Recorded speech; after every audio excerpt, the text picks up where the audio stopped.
زيزو المشطشط، زيزو الحراق. بالنسبة لي صفقة زيزو صفقة عبثية، صفقة كيدية.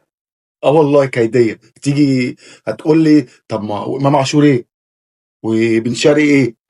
انا من اول الداعمين لصفقة امام عاشور ومثبت الفيديو فوق ومش مكسوف وهفضل اقولها طول عمري. امام عاشور افضل لعيب في النادي الاهلي. طب واللي عمله؟ ما اللي عمله ده ليه اسباب، ليه اسباب كتير قوي. امام عاشور السنين اللي فاتت من اول ما جه الاهلي لحد التعاقد مع زيزو وتريزيجيه، امام عاشور افضل لاعبي النادي الاهلي، اكتر لاعب بيفيد النادي الاهلي في الملعب، اكتر لاعب بيلعب بروح جوه النادي الاهلي. سامعك يا اللي هتيجي تقول لي ومبادئ النادي الاهلي. باشا، باشا، مفيش حاجه اسمها مبادئ. كرة القدم ما فيهاش، كرة القدم ما فيهاش اي حاجه اسمها مبادئ. ورمضان صبحي لما مشي من الاهلي اتكلموا عن مبادئ النادي الاهلي. هو رمضان صبحي عمل ايه للنادي الاهلي؟ يعني انا عايز حد كده يطلع يفيدني ايه اللي عمله رمضان صبحي يخليك تيجي تقول له هي ساعه واحده وترد عليا. من افضل الاجنحه اللي كانت موجوده في النادي الاهلي اخر كام سنه رمضان صبحي، ولا عمل اي حاجه. فالمبادئ ما بتتجزأش، فلما يكون عندك مبدأ ما بيتجزأش. انا بالنسبه لي امام عاشور كان عيل صغير. هتيجي تقول لي ده شتم رموزك وشتم، شتمك انت كجمهور.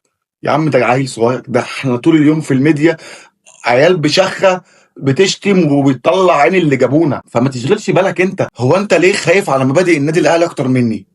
انا مش فاهم انت ليه بتدافع عن مبادئ النادي الاهلي اصلا؟ انت ليه بتدافع عن رموز النادي الاهلي؟ انت مالك؟ ارجع تاني لزيزو. هل زيزو صفقه ناجحه للنادي الاهلي؟ لا. هل بن شرقي اللي هو كان من 7 سنين في عز فورمته واتعرض عليك وانت رفضت تجيبه وجاي تجيبه هو منتهي صفقه ناجحه؟ لا. امال ايه اللي بيحصل؟ اللي بيحصل يا زميلي ان النادي الاهلي ماشي بالسمسره، ادارته ولجنه تخطيطه ولجنه تعاقداته ماشيه بالسمسره. مين هيدخل لي فلوس اكتر؟ نشوف اداء امام عاشور بعد ما الرجاله الجميله والصفقات المخزيه دخلت النادي الاهلي.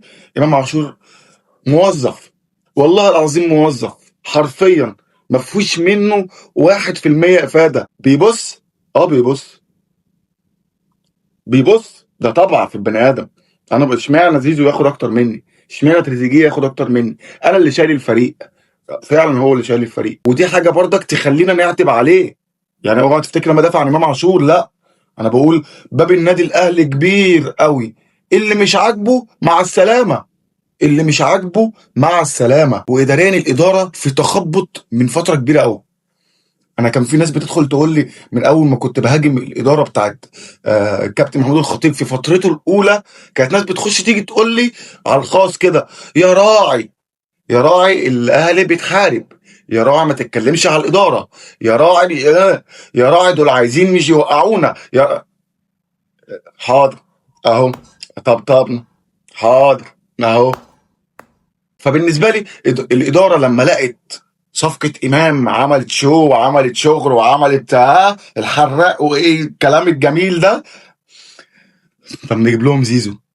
كده كده الجمهور كان رافض امام، ومره واحده وافق بيه وبقى الحراق ومشطشط. فهات لهم زيزو الجمهور يعيش شويه الحرقان والشطشطه والمجمطه والكلام اللي ملوش اي 60 لازمه في الكوره ده. بعد كده هوب بن شرقي، اللي خدنا منهم نهائي القرن هاتهم لنا كلهم.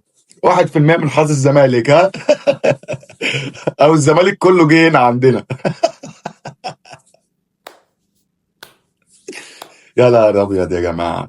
فانا شايف ان زي ما اتقال ان يسترب اتكلم عن السباك بتاعنا، قال لك في لعيبه عقودها عاليه جدا، اللعيبه دي اللي تخفضوا له عقودها لا تعلوا عقود اللعيبه التانيه زيها، لا اما تمشي اللعيبه اللي عقودها عاليه. ده لو الاداره عايزه تصلح ومش ناويه تستقيل. يعني ده لو انتوا مش ناويين تستقيلوا، يعني لو انتوا الدنيا مش جايه معاكم في استقاله، ف يعني الحاجات دي مهمه. فاهم حاجه يستر بيمشي مدرب على اعلى مستوى اللي انا سمعته عن حسام البدري ده انا مش عايز اسمعه تاني. انا مش عايز اسمعه تاني. حسام البدري مش هيجي يضيف تاني للنادي الاهلي. خلينا واضحين وخلينا صريحين. عايزين حد ليه آه عقليه لعبت في الدوري المصري او ليها خلفيه عن افريقيا او عن لعب الدوري المصري، عشان احنا مش عايزين نتعب كتير. واللعيبه دي بقى عايزين احلال وتجديد. انت مشيت لعيبه عمالقه عمالقه، ما جبتليش بديل ليهم. فاتمنى اللي جاي يكون احسن. الاهلي وقع، بس الاهلي وقعته ما بتطولش، وان شاء الله يعني اللي جاي احسن، وعلى المر قبل الحلوه معاه. وفي الشده انا برضو ظهره، انا ليه درع الامان، بس ده للنادي الاهلي، مش للاعب بعينه، مش لاداره، مش لشخص، مش لفرد. فاهمني؟ فاهمني يا زميل؟ فاهمني.